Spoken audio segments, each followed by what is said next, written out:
हमारा आदत स्वभाव बन गया परेशान होना। थोड़ा सा धैर्यवान बनो, गंभीर बनो। कोई भारी से भारी विपत्ति में परेशानी स्वीकार करके विपत्ति से थोड़ी निकला है, सुलझो। ठीक है, विपत्ति आई, समस्या आई, इसका समाधान होगा। ऐसा थोड़ी कि हमें नष्ट कर देगी। अगर अभी हमारी बड़ी हानि हो जाती है, हम कल इससे बड़ा लाभ प्राप्त कर सकते हैं। हमको एकदम बिल्कुल गंभीर रहना है, इतने कमजोर नहीं बन जाना। अब वो गए तो क्या होगा, अब वो वस्तु गई तो क्या, पद गया तो क्या होगा। प्रयास किया था, ये पद मिला था, इससे बड़ा पद प्राप्त करूंगा, मैं इससे बड़ा महान बनूंगा। ठीक है, एक बार गिर गया, गलती हो गई, दंड भोगूंगा, फिर इससे ज्यादा संयम में रहूंगा। बिल्कुल मतलब एकदम फ्रेश दिमाग रखना चाहिए। तो अपने लोग क्या है, जरा सी बात में एकदम पछड़ा कर लेते हैं, एकदम कमजोर हो जाते हैं। ये बिल्कुल ठीक नहीं है। हम जीवन भर की यात्रा की बात कह रहे हैं, भारी से भारी कष्ट में भी मुस्कुराना, तो हमें बल मिला है, हमें भगवान की कृपा का दर्शन हुआ है, हमें उनका दुलार दिखाई दिया है। अगर ऐसे तो भाग जाते, फिर परमार्थ में थोड़ी चलना होता है। आज जो आप सुन करके लाभ लेने की चेष्टा कर रहे हो ना, ये केवल प्रवचन नहीं है, ये जीवन है। अगर ये जिए ना होते ना, तो ये इसका प्रभाव नहीं पड़ता, फिर वाणी का प्रभाव नहीं पड़ता। हम इसीलिए कहते हैं, जैसे आप लोग एकदम परेशान हो जाते हैं, तो बोलो क्या हमसे ज्यादा परेशानी होगी। दोनों किडनी खराब, दवाई लाने के लिए पैसे नहीं, पानी रखा है, हम उठ के पी नहीं सकते, भीषण तो शरीर में कष्ट, भीषण बुखार, क्योंकि किडनी फेल, जरा में बुखार, खाने को क्या, रोटी मांग के लाओ। अगर वहां सब्जी मिलती तो लाल मिर्च ऐसी पड़ के मिलती थी कि पा नहीं सकते थे। आप सोचो, पानी लाना है तो मुझे लाना है, पीना है तो मुझे पीना है। अगर मैं हारता तो कहां पहुंच जाता, क्या स्थिति होती। नहीं, मरना है, पर कदम पीछे। कोई दिन ऐसा नहीं जिस दिन सेवा ना की हो, जिस दिन सेवा ना गए हो। गुरु जी की सेवा में जाना है, पहले अपने को स्वस्थ साबित करना है। वो सेवा नहीं लेंगे, तुम बीमार हो, तुम कष्ट में वैसे। उनकी दृष्टि बड़े शांत है, उनकी सेवा की, आके लेट गए। फिर हिम्मत की, अपनी श्री जी की सेवा की, मधुकरी नहीं गए, 3-4 दिन भोजन नहीं गए, पर सेवा नहीं छोड़ा, दिनचर्या नहीं छोड़ी।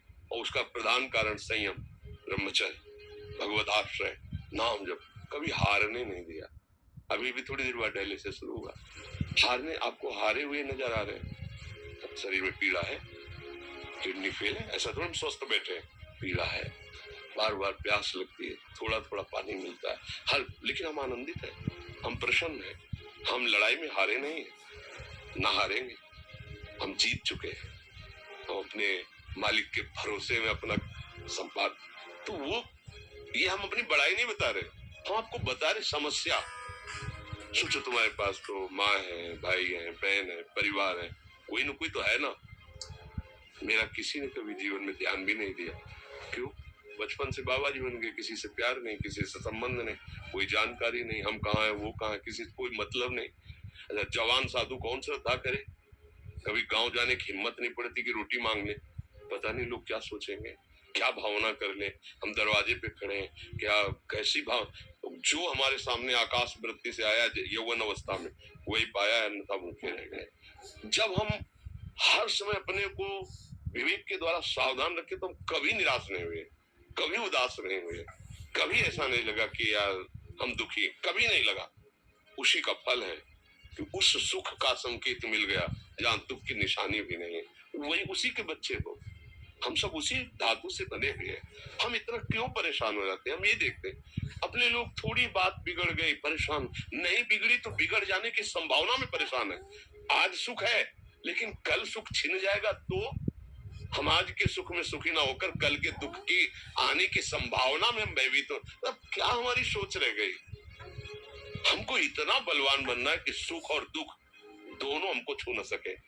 भारी से भारी सुख की व्यवस्था है तो अहंकार नहीं, हर्षित होकर किसी का अपमान न करे कि हम धनी, हम पदाधिकारी, अमुक। भारी से भारी दुख आया तो हमें किसी के सहयोग की जरूरत नहीं। हम फिर अपने कदम बढ़ाएंगे, हम फिर जुड़ी हुई अपनी भावनाओं को सजाएंगे।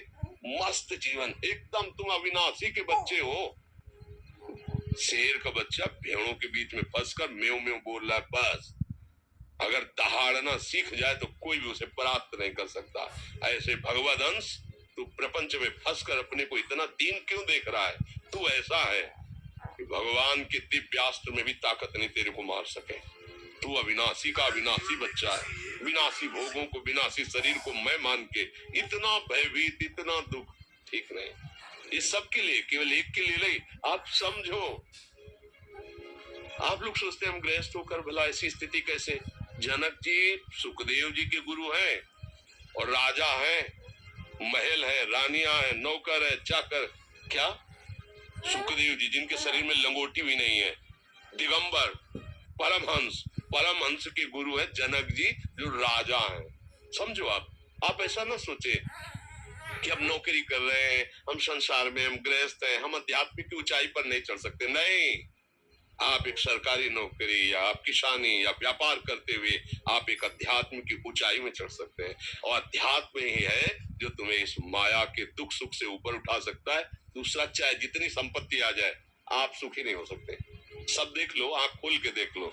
अध्यात्म ही है जो तुम्हें सार कष्ट सहकर मुस्कुराकर जीने का रास्ता बता देगा कि आप आनंदित हो जाओगे। कुछ नहीं बिगड़ा। अध्यात्म है तो कुछ नहीं बिगड़ा, अध्यात्म नहीं है तो कुछ नहीं बना, कुछ हाथ नहीं लगने वाला।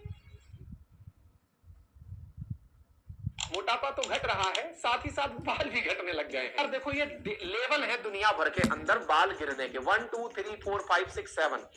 अगर आपके शुरुआती 4 लेवल तक के बाल गिर रहे हैं तो आप सेफ जोन में हैं। उसके बाद